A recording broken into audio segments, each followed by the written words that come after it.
everyone again. Welcome back to this important topic and the exciting discussion about countering cybercrime during the COVID-19 pandemic.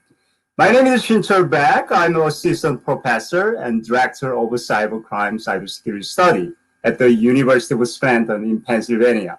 I'll be your moderator for this session. It is my great honor and pleasure to welcome you here today. Also, I would like to announce a great news that recently we changed our division name from Cybercrime Division to Division of Cybercriminology. It sounds cool, right? I love it. Okay, great. So it's time to getting started with our session. Before we jump in, team panel discussion. I want to invite the chairperson of KOSCA's Cybercriminology Division in order to give you the landscape of cyber threat during this pandemic time. So I'm going to turn it to Dr. Kyung-Sik Choi for his opening remark. Okay, over to you, Dr. Choi.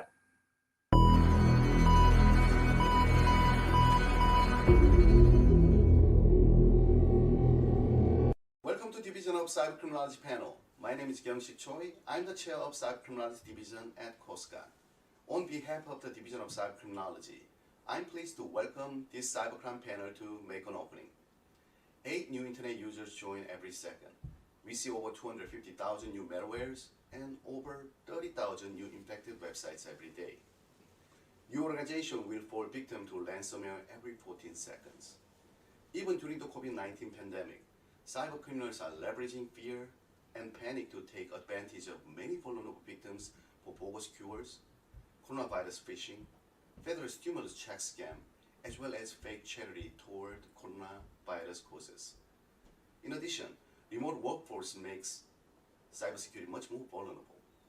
This issue may link to exponential increase in the number of ransomware attacks during the pandemic. Last month, women seeking emergency treatment for life-threatening died due to ransomware attack in university hospital in Germany. Furthermore, cyber cryptocurrencies facilitate criminal financial transaction. Both the physical and mental impacts of the COVID-19 outbreak have contributed to increased use of online gambling services as well. Plus, on social media sites, the scale of anti-Asian hate and harassment is even more apparent. During the pandemic situation, these cybercrime ultimately result in poor financial, physical, and mental health outcomes for the general public. Our division panelists will discuss ransomware, online gambling, and online hate crime and their preventive measures. Thank you. Thank you so much, Dr. Choi. That was a beautiful roadmap for everything we look to discuss today. All right, so we have a really amazing panels to discuss this important topic. And just to give you a lay of how we are going to approach this. So we are going to talk for about 40 or 45 minutes, and then we will spend the last 15 minutes going through asking and answering to discussions questions as well. Now, I'm going to give you the bios and study topics of our panel. First, we have Shin-Young Choi, who is a doctoral candidate at the University of Nevada at Las Vegas. He is presenting his research online sport betting in the United States. Next, we have Dr. Hannare Lee. She is assistant professor at the Bridgewater State University. She's going to present her research interrelationship between Bitcoin, ransomware, and the terrorist activity. Lastly, we have Dr. Claire Seung Lee, who is assistant professor at the University of Massachusetts Law, and she's presenting her research tracking cyber hate in the Twitter during the COVID-19 era. So we will do all 3 panel presentations together without break, and then we will have the discussion. So, okay, so I'm going to turn it over Shin-Young Choi. Over to you, Shin-Young.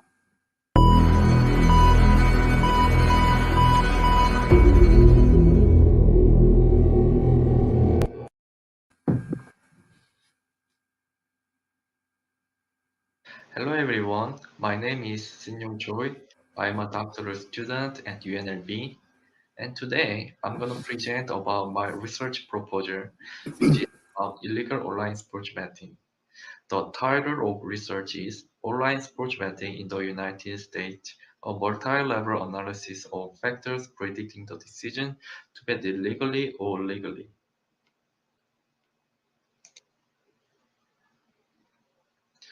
In March 2020, the coronavirus swept through the US, which forces self-quarantine and business closures across the country. A number of sports events were also suspended. But now, as sports have returned, the sports betting industry has benefited from the busier than usual season with many stacked up sports events. Also, because of the pandemic, there are more supports toward online sports betting. For example, Rhode Island were only allowed in-person registration for sports betting. They started allowing online registration from July.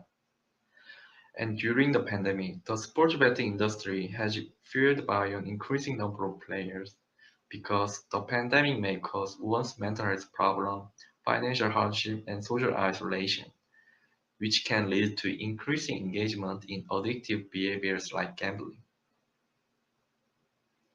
Even before coronavirus struck, the sports betting industry experienced substantial growth.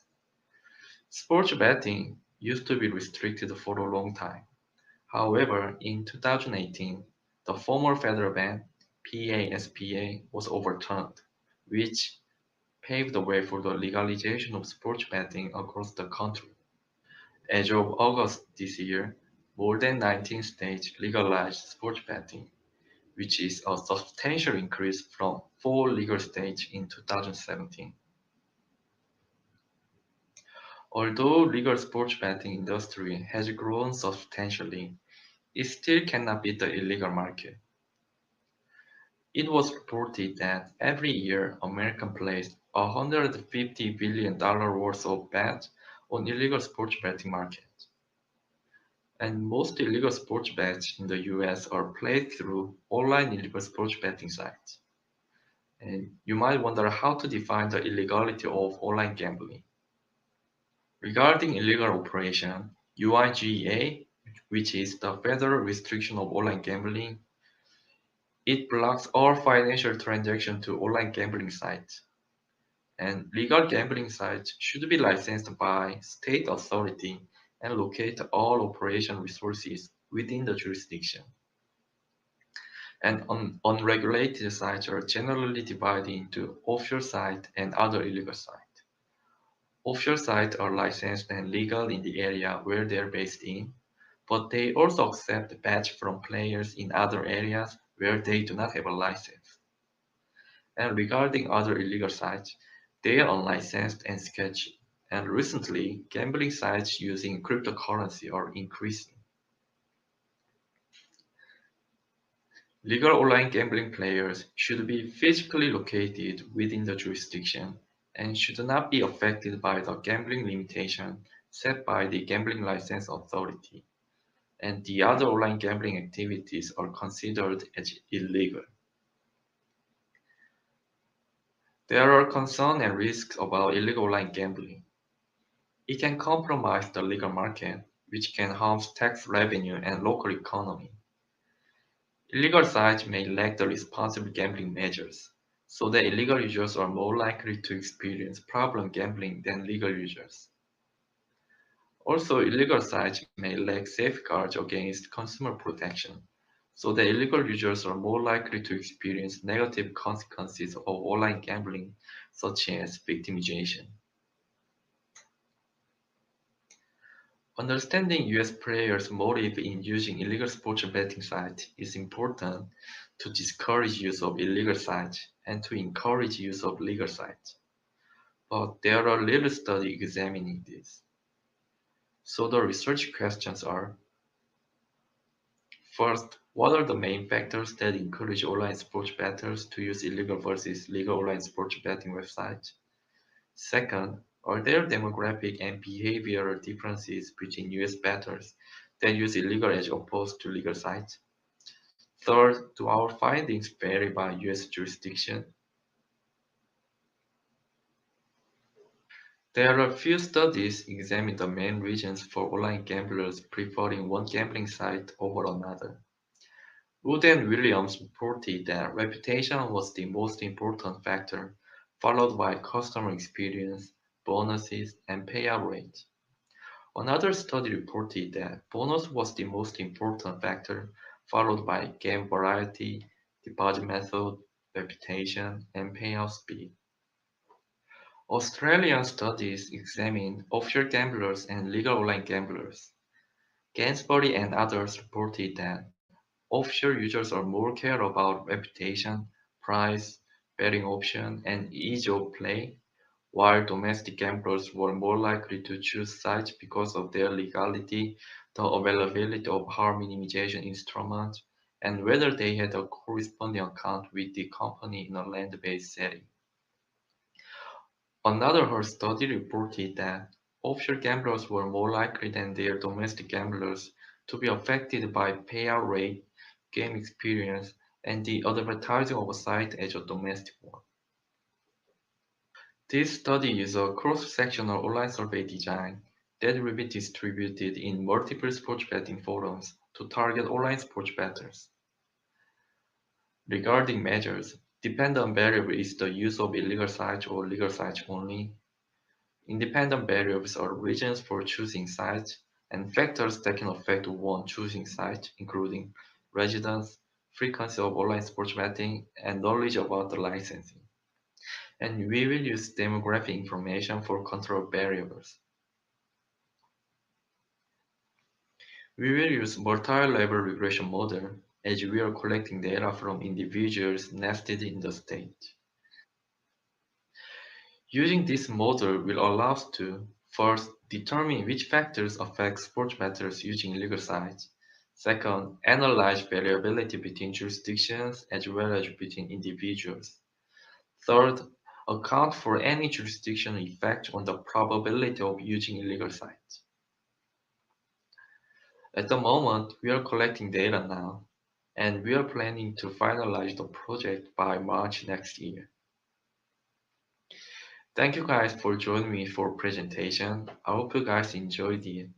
Please let me know if you have any questions. Thank you.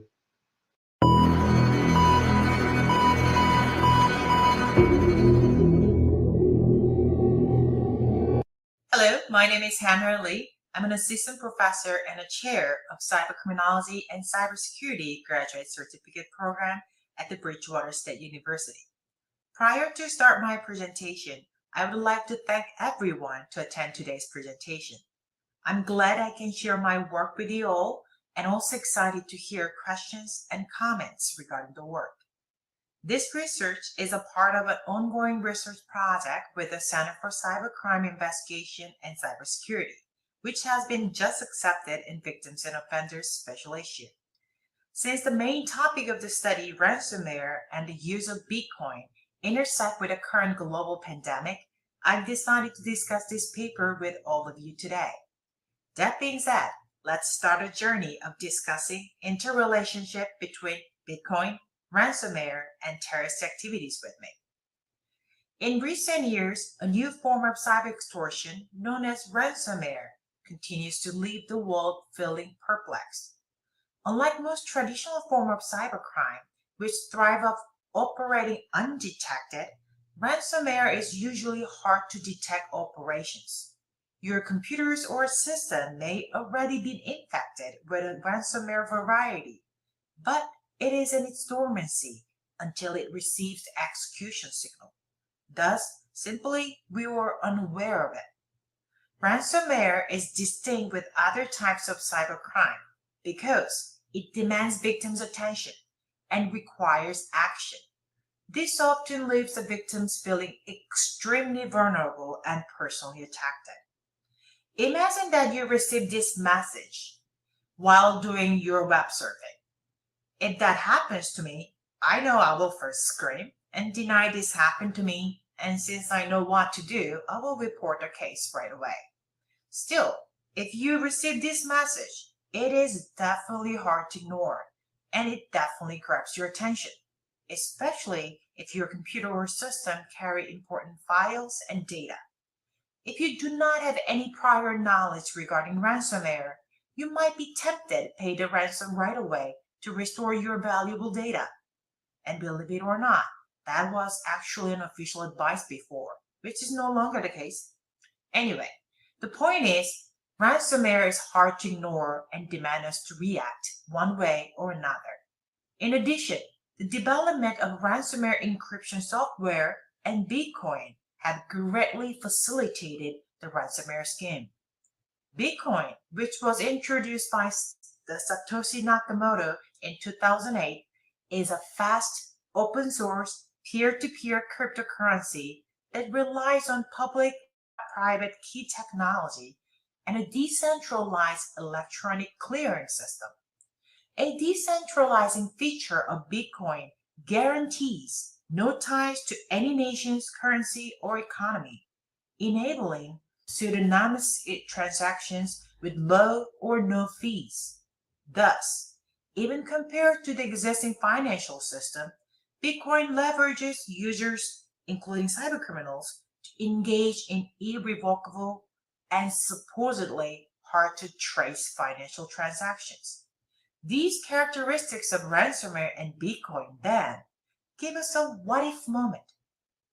If a ransomware demands victims' reaction through paying ransom, which is predominantly paid via Bitcoin, that guarantees irrevocable and supposedly hard to trace financial transactions, would it be possible to fund terrorist activities? Some of you might be surprised for the fact that how come they come up with the terrorist activities all of a sudden? We will actually realize a connection between ransomware and terrorist activities through one of the famous ransomware case, the WannaCry. Therefore, it was natural for us to have such chain of thought.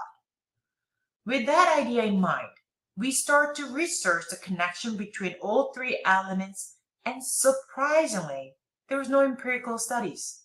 All of the ideas I presented here were all anecdotal assertions without any empirical support.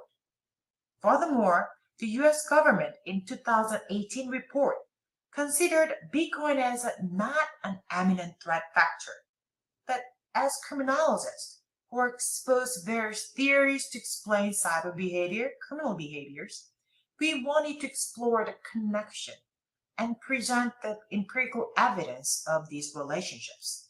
Therefore, using routine activity and cyber routine activity theory, we propose the following theoretical framework.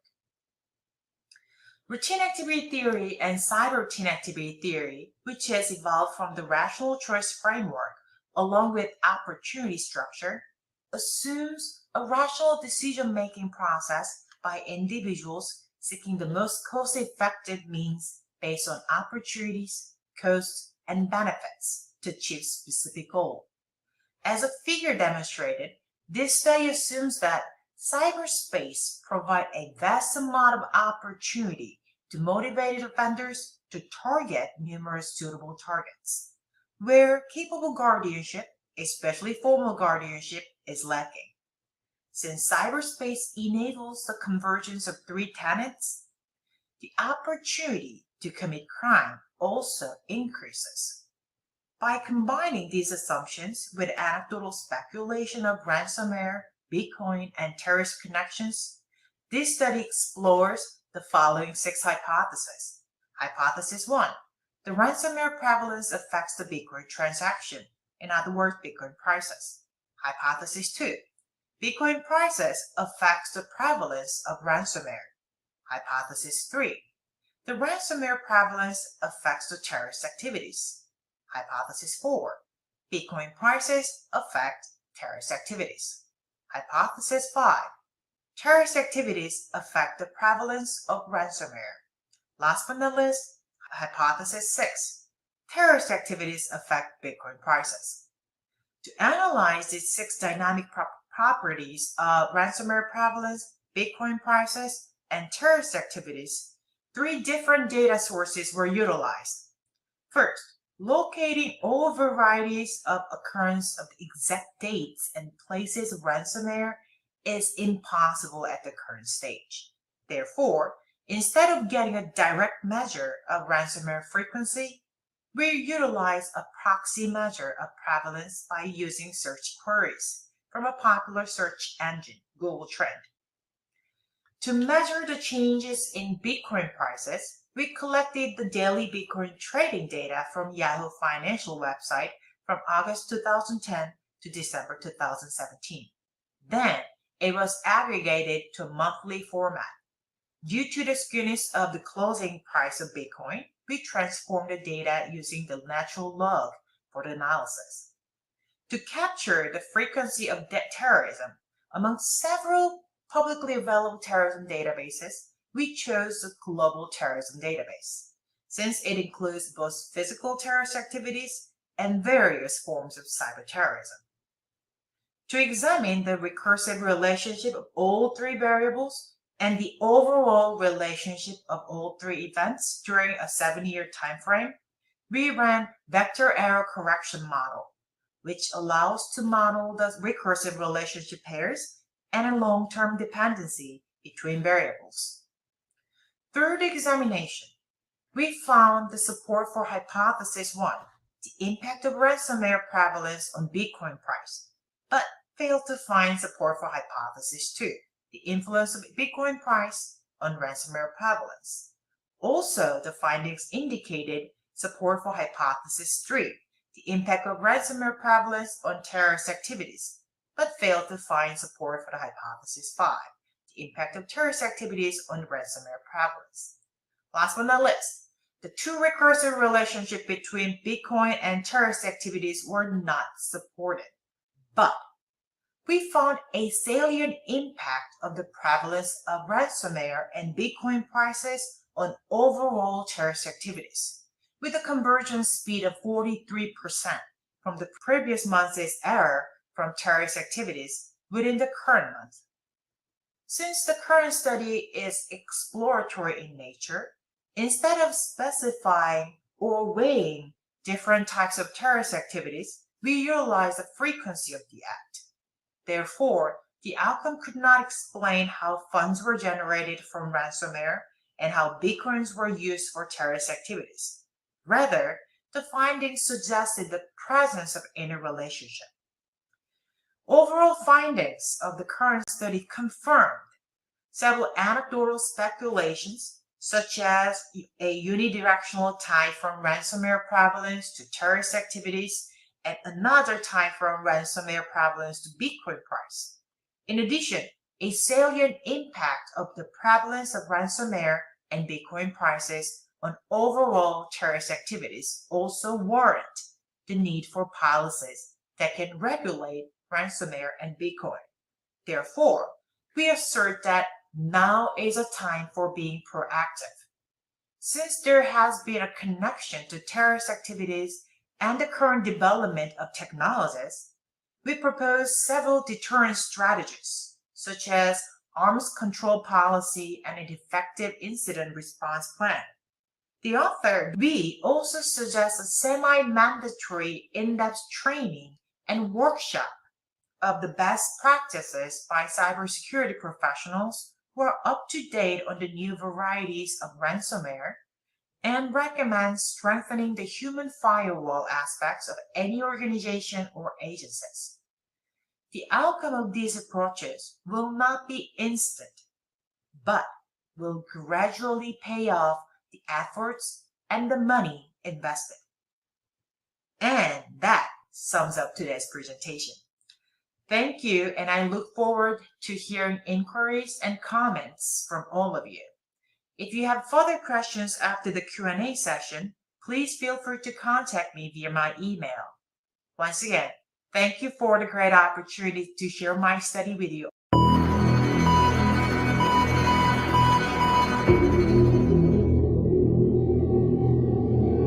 Hello, everyone. Thank you very much for coming to the talk. I'm Claire Lee, who is an assistant professor at UMass Lowell. Today, I'm going to talk about my research with collaborating with other researcher whose name is up there on cyber hate in Twitter during the COVID-19 era. This is a preliminary draft, which is prepared for KOSCA 2020 online conference. So I would like to welcome any feedback or critiques or suggestions for the further research. I'd like to also mention that this research is funded by UML's COVID-19 seed grant. This is the agenda for today's talk. I will talk about background of the research and discuss some research questions and discuss data and methods. Also discuss some preliminary results and conclude the talk.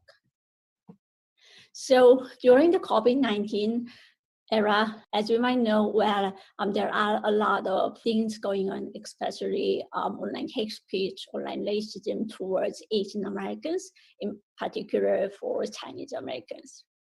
This is partly because the COVID-19 came from Wuhan, China, 2019. So many Asian Americans have been targeted at online hate crime, online hate speech. These are only subset of the available newspaper articles on these topics. Unfortunately, they are from different newspapers from April to July. I'd like to set a kind of common ground for definition of hate crime and hate incident and cyber hate. So I'm using the concept of cyber hate from Bulaya's research, 2019. The researchers define hate speech as individuals or communities are targeted because of their specific identified characteristics, such as their appearances, religion, and or language. Unfortunately, in cyberspace, we also see a lot of resemblance of hate speech and hate crime. And I think it's going to be continued, unfortunately. The research question I have here is that, first, how did COVID-19 affect online hate speech for Chinese and Asian Americans? Second, what are the linguistic characteristics of users who post online hate speech? Are there any differences between before and after COVID-19 and their, Twitter users who posted online hate speech? In order to prepare data, we have a couple of processes to work on. In order to get an initial data set, we gather Twitter's via Twitter API using different search terms, including COVID-19 and coronavirus and some other things. And once we have a data set, we coded the data with a list of hate profound keywords and define whether these particular tweet messages are hateful or not. In doing so, we use human-centered data set evaluation to get a more reliable level of data set. And we also do pre-processing the data by using tokenization and backup words and parsing. So basically, we have a bunch of tweet data we collected from our first procedure of the data set preparation, and we eliminate those words which are not included to be the main discourse, like the, something like that. And we also divided those words, those sentences or those words into different segments that we can analyze the data. The reason why we use Twitter is that Twitter is one of the most popular and important online platform in the US. As one of our research questions is on defining and comparing hate speakers with reference users, we create the procedure in the following. So before doing so, I'd like to mention that hate speakers in our research were defined as users posted online hate speech in Twitter. Reference users are kind of control groups. They don't post those messages at all. So as I just mentioned, we use different steps to collect the data. And then the collection period of the data set was January 13 to April 12, 2020. We were able to create a data set with these number of tweets. Among them, the English tweets were 65%. We only used the English tweets for our research. And then we also look at like hateful messages and slow words were included in the tweets or not. That's the number are up here. And we find hate speakers in the COVID-19 data set and find the reference users. So these are the results of our data set that we are going to use for the rest of this study. And I'd like to show you some preliminary results, especially on the question of pre-COVID and post-COVID hate speakers and reference users' Twitter activities. First thing that I found very intriguing was that the number of tweets between reference users and hate speakers were fundamentally different. As you can see, no hate, which is the reference users, they tweet fairly smaller or amount of tweets compared to hate speakers, which are orange here. So hate speakers tweet more, and then during this period in our data set covered, they tweet more and more. That's partly because those periods were includes U.S. stay-home order, and there were like peak cases in different states in the U.S. and also in Europe and other countries. And this is a mention of slow words in tweets. As you can see that the mention of scientific racial slow words were increased, especially from January to April, and also in particular increased from mid to late March to April for the reason that I mentioned in a previous slide. And I'd like to show you key words that were included in our data set in terms of the frequency of slow words. During the pre-COVID-19 and post-COVID-19, there were some words where exists in both time periods, like Chunky, Chikon, Chinku, Koli, Chinaman, Chinachi, and other things. Some of the words are specifically linked to Chinese immigration history, like Kuli and so on. But some of the things are kind of more racialized, ethnicized, racism, sort of like Chinachi and other things that were also mentioned during COVID-19. However, in line with our studies agenda, it is important to note that some of the words like Kung Flu, Wu Flu, Kung Flu were coined new words during the COVID-19 era. So that's also because some discourses, some people who targeted at Chinese people in China for blaming the burden of and origin of COVID-19, they use flu and some of the China virus and so on. So that was that kind of rhetoric was reflected in those words. Then how many users have become anti-Asian hate speakers? So among those 3,119 users who used slow words after COVID-19, 77% have used newly coined slow words in their tweets. Among those 3,119 users who didn't use slow words after COVID-19, only 19 have used slow words before COVID-19. So I'd like to just briefly compare different groups here. Due to the time constraint, I can't really talk more about it, but I'm happy to answer any questions. So the origin of people who came from different groups that I just showed you were slightly different. Then how active are the two hate groups were? So existing hate speech groups were like this, they use different kind of words, and new hate speakers after COVID-19 onwards, they use also different kind of words, including like Kung Flu and Oplu and Yellow Man. So this is a graph of how much the increase happened in terms of number of tweets after COVID-19. So for hate speakers, it was quite dramatic. And then they used more words, they used different kind of words like Trump and like funk music, some radio and other disco and blues, other things, whereas reference users were kind of like very happy about their life, love, visibility, game today, and looking forward and forward looking. To conclude, we'd like to identify and detect online hate speech patterns of Twitter in our research.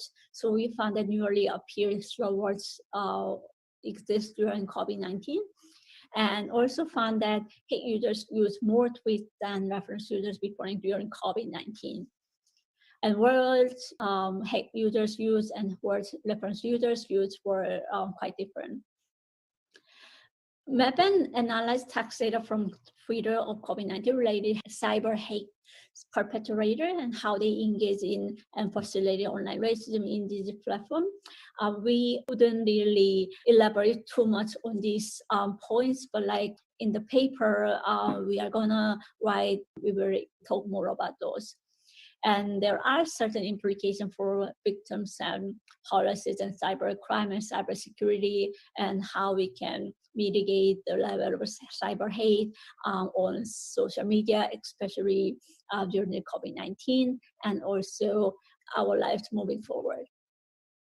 So in future steps, I'd like to work on more research in a rigorous way and interpret results and meanings more meaningfully, and also discuss further implications for managing cyber hate.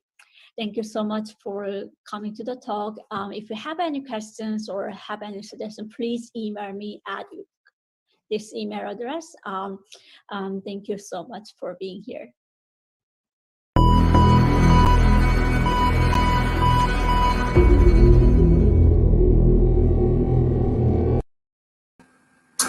Oh, wow. Shin-Young, Dr. Han-Naru Lee, Dr. Seung-Won Lee. That was outstanding. I love it. That was a very significant and timely matter topic in the cyberspace during this pandemic period and Trump era in US history. All right, so next up is a discussion. Given that we invite two of a very sharp discussion from Alabama and Texas.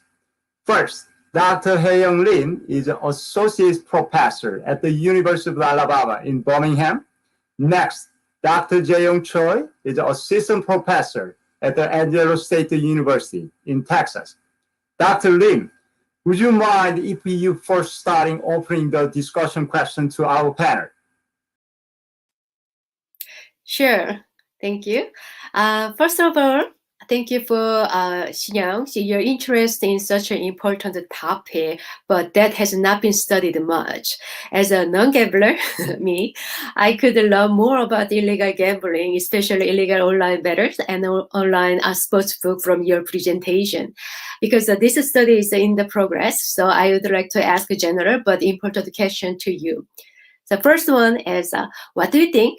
Why USA government or relevant law enforcement agency have not been able to successfully control the illegal gambler and bettors, and which agency should be in charge of this investigation? Thank you, Hea, for bringing up an important question. The DOJ and FBI, they are in charge of investigating and prosecuting illegal online gambling rings. And one of the most well-known cases is that FBI cracked down on the major illegal poker sites. And when they investigate, they tend to work with other federal law enforcement officers like IRS and state and local law enforcement partners as well.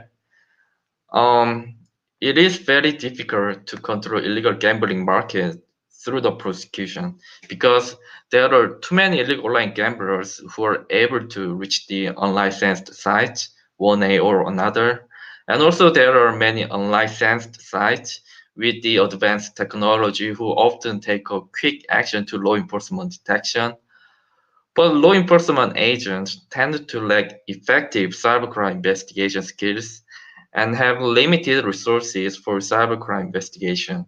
And cybercrime investigation is often time-consuming and it's difficult to properly collect evidence, and it involves a lot of work. So doing cybercrime investigation on misdemeanor like illegal gambling is inefficient in terms of using their resources. And they would not be willing to jump into the case unless the illegal gambling is very serious or tied to other serious crimes. Okay, thank you. As you mentioned, the time-consuming investigation with the lack of manpower and resources are the primary reason for unsuccessful controlling illegal gambling. In the case, what policy implication you could suggest to better control and resolve the issue? In terms of effective cybercrime investigation, I believe more effort and resources needed to be invested in law enforcement training and education program from federal level to the local level to improve and maintain their cybercrime investigation ability.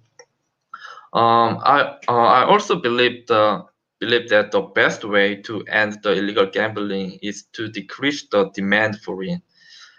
Regulation rather than prohibition is the one of the ways, and actually more and more states are legalizing some types of online gambling across the country. If there are legal gambling venues available with high quality, individuals will have less reasons for illegal gambling. Also, education is important too. Many people are still unable to distinguish between legal and illegal gambling sites. And this is partly because of the media who continue to legitimize the illegal market and blur the lines between legal and illegal market. So gambling industry as well as the media have to take a responsibility for educating the public to end the illegal gambling. Thank you. Great, awesome. Thank you for your thoughtful opinion. As you mentioned, legalization of the online gambling might be a solution, but we have to be very careful on it since we have experienced the side effect of the legalization of the marijuana use for the recreational purposes. Therefore, prior to legalize online gambling, more studies and evaluation should be done for not making the same mistake in our legal system and for preventing potential risk from the legalization of the online gambling. Thank you so much. Thank you.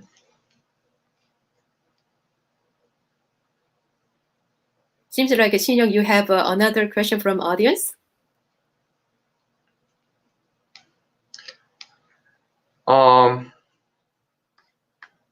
Yeah, I saw the question from the Scott, which say that where's yeah. So reading on his question, he said this is interesting. I also can't help but think about how the rise of stock market investment picked up during the pandemic with the lack of sports such as Robinhood. Thank you, Scott, for bringing up in such an interesting question, and I think that kind of makes sense. It's possible that sports better might migrate to the stock market investment.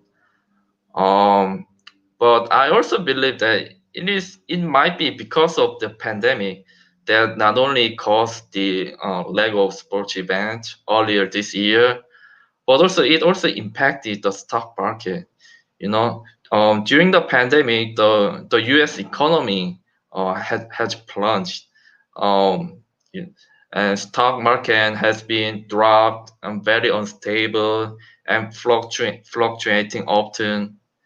But which is a great chance for investors who want to, hit the jackpot. Maybe it's another type of gambling. Also many of my friends um, also see this as an opportunity for get rich quick. So I believe this pandemic circumstance might be another reason for increased investment in stock market. Thank you. Thank you, Dr. Lim and Shin-young. That was a fantastic discussion, especially Shin-young just located in Las Vegas. That is like a fantastic topic to talk. I love it.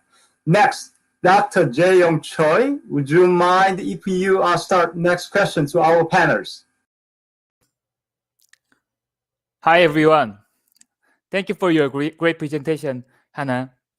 Your study explored the interrelationships between ransomware prevalence, Bitcoin price, and terrorist attacks. It is a very innovative study because nobody else has used this methodology. I think it is a great addition to the literature on cybercrime and cyberterrorism.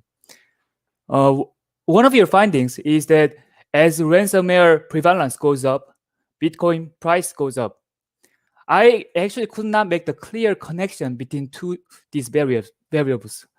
Can you elaborate on some situations where Bitcoin where ransomware prevalence can increase Bitcoin price?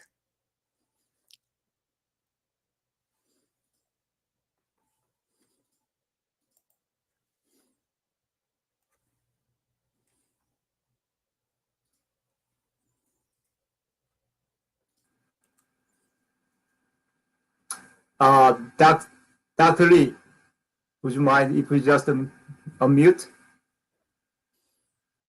Oh my gosh, sorry about that. I was like not looking at it. So let me go back and thank you for your question, JM.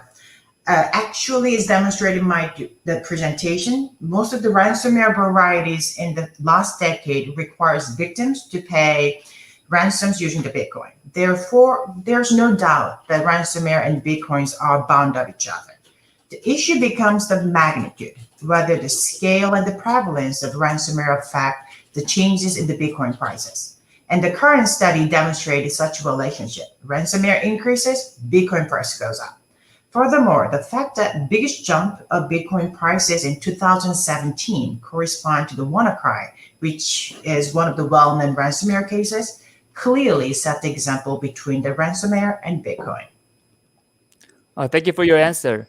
Another question that I have in mind is that, so I know that this is not the focus of your study, but do you believe that more stabilized Bitcoin price can facilitate more terrorist attacks, or would it be more beneficial to terrorists, or would it have the opposite effect on terrorist activities?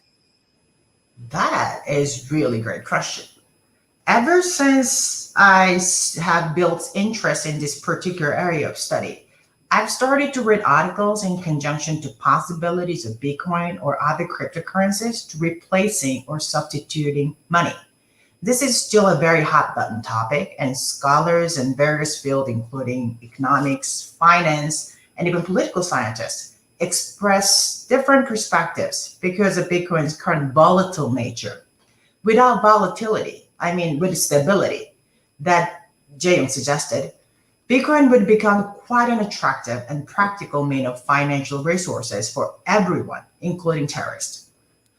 Imagine you're traveling to different countries, and with a stable Bitcoin, you do not have to exchange your nation's currency with the countries you're visiting. All you have to do is simply transferring the Bitcoin to pay the price. Unfortunately, such convenient lifestyle also opens an excellent opportunity for terrorists to replace their method of finance. In other words, stability of Bitcoin will likely enhance or boost other attractive features to terrorists. So to prepare for such technological advancement that is not linear but exponential or more than that, we need to be ready sooner than later. It makes sense. Thank you for your clarification. My final question is that you've used the 3 variables in your study, but I believe that there could have been some variables that could have confounded the relationships between these 3 variables. Do you think that there is any like a variable that was not included in your study due to limited access to dataset? But what kind of variables can be included in the future study for researchers? Another great question. The answer to this question should vary by the research purpose. For the current study, when we submit the paper to the victims and offenders, one of the reviewers also addressed the possibility of controlling other macro-level variables. Since the study's primary purpose was exploratory to elaborate on 3 main variables, we did not include additional control variables. Still, that comment made us consider other possibilities. Suppose the purpose of the study was beyond presenting the relationship, but gauging the magnitude and impact. In that case, we may consider including other variables such as legal and regulatory changes toward Bitcoin and ransomware by nations, interest from the traditional financial and banking institutions, traditional market stability, such as US and other countries' stock market stabilities, technological development in security and safeguard features, and general public's awareness toward all three variables would be a great option. The problem, however, is always the data availability, especially for the macro level data. Just like the ransomware data we have utilized for the current study, most of the example I addressed for the possible control variables are hard to get the direct measures. Therefore, innovative but valid ways to measure and collect data are always welcome and appreciated. If anyone has other suggestions, please feel free to share it with the CIC members and me. It sounds like there are a lot of fruitful avenues for the future studies. I thank you for your answers. I look forward to reading more articles on this line of research. Thank you very much. And do I have to answer the Nick Jones question too? I will briefly go about these questions to imply the more prevalence. So according to my research, I imply that ransomware,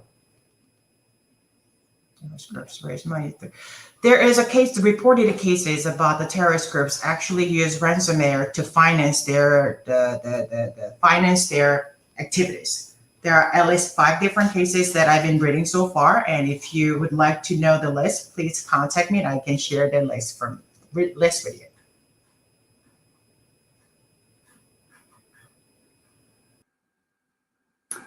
Okay, Dr. Choi and Dr. Lee.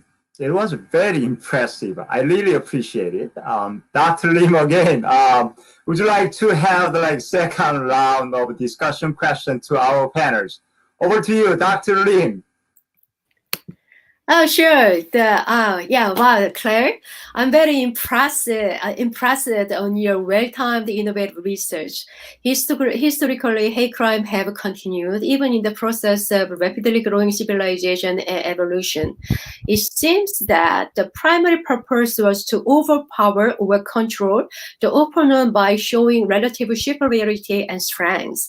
However, modern hate crimes are not only committed for such reasons, but also conducted for political and personal gain. It is also used as a means to easily manipulate public opinion or to increase SNS followers. From this point of view, I would like to ask Claire if there is a possibility that the increase in cyber hate against the Asians, especially Chinese people, in a pandemic circumstances, has been made for this purpose, and if so, to what extent these public tendencies are affecting U.S.-China relations or vice versa? Thank you, Dr. Lim, for your encouraging comments and questions. As a person who did some research on China, I found the questions are really outstanding and helpful for my research. So my short answer to your question is yes. There are at least several incidents that I could remember having impact on U.S.-China relations.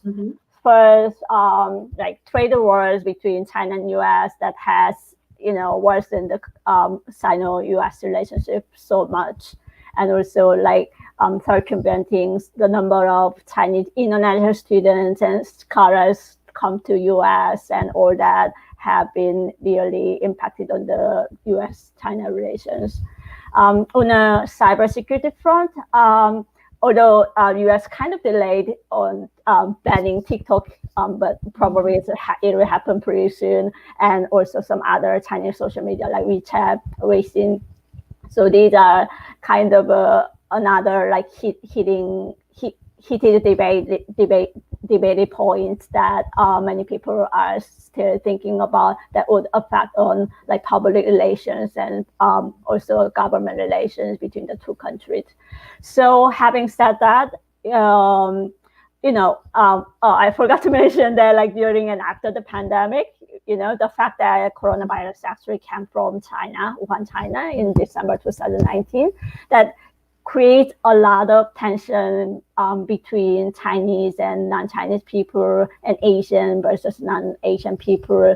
So that's really quite bad. And that was actually one of my motivation to study this. So, however, I think that individuals' interaction should not always be controlled by the top level, government level and diplomatic relations. You can be angry at the country, you can be angry at my country, but that is understandable. But it is not decent for you to angry at lower level, like civil society, citizen level. So in order to mitigate that or help us to move forward in a good direction, some campaigns might need to be put forward. That's a great answer. Although you mentioned briefly, but it would be great if you can specify what can be done at the civil level to reduce cyber hate. Yeah, I would say yes, but not a very happily yes, because I don't think I can give you a logic picture of policing cyber hate. You, as a policing scholar, you know much better than me on this, perhaps. But cyber hate is growing and inevitable in cyberspace, right? So in the U.S., due to the First Amendment and some other legal statutes, it is quite impossible to minimize or mitigate the level of cyber hate online or offline. But I hope some responsible social media platforms and private companies or people out there are creating some ways in which we reduce the level of online hate risk in cyberspace, such as like giving warnings, blocking some people, or not following some people who have a lot of like hate speech to others that could really helpful for other people. So last but not least, thank you so much for your great questions that will really help my research moving forward. And as you are a policing scholar, I'd like to talk to you more about how we can mitigating cyber hate and online hate speech in many ways and in a separate venue. Thank you so much. Have a great day. Thank you. Yes, as you mentioned, Claire, actually, this is the one of the research areas I know, and especially the cyber ethic. So right. one of the way what we could do at the civil level would be building a very sound cyber community. Although instead of the depending of the cyber policing, right? So if we actually behave ethically, not only in the physical world, actually cyber world, that would be great. We can building up a good community, good society, right? So thank you so much. Yeah, thank you. Yeah, that actually remind me that like I had my class last week and we talked about community policing in cyberspace. So that would kind of quite tied to that discussion. So I just saw a question from Jackie Wilson. Thank you so much for your question. I'd like to talk to you more about this, but let me briefly answer your question. So you actually read my mind because I'm having another project on different social media and media platform and how they are related to offline activity during the pandemic and the election. So to your point, you know, we all live in like enormous amount of kinds of media, right? Mainstream media such as CNN, Fox News, or newspaper like the New York Times or Washington Post, or social media, online media such as Twitter, Facebook, TikTok, Reddit, right? So as a researcher, you know, we study this and interpret the research based on the data, but I believe we should work with K-12 kids and netizens about how we can, you know, mitigating online hate speech and cyber hate awareness program. So thank you so much.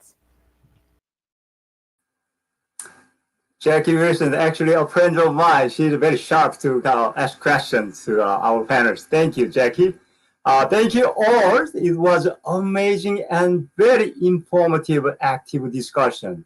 So let me give you the bottom line. As we discuss and just point out from our session today, it is clear that we are in the tough fight right now. Everyone, everything is a target. Individuals, baby monitors, hospital bed, Bitcoin, online gambling site, or social media.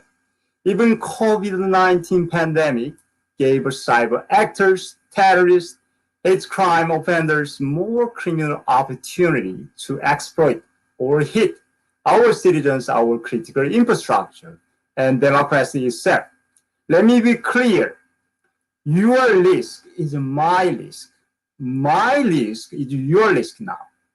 Each of us is on the front line of a cyber battlefield, so we must work together to protect our citizens, our nations. In doing so, it is a time to have holistic approach for the academia, research institution, private and public sectors to collaborate to identify the cyber threat before they hit our networks and to respond more quickly and effectively to cyber incidents. And that's only the true way to we will win this combat and battle. So we appreciate your time and your efforts, your leadership, and then thank you for joining us at this virtual conference. Before we closing this session, I would like to inform you that we will have a 10 minutes break again, and then we will have KOSCA awards ceremony and closing session. For this closing ceremony and closing session, you need to go to the first KOSCA Virtual Conference 2020 room again, and then please get in there, stay in tune. And then I will see you at 11:50 in there. Thank you so much. See you soon.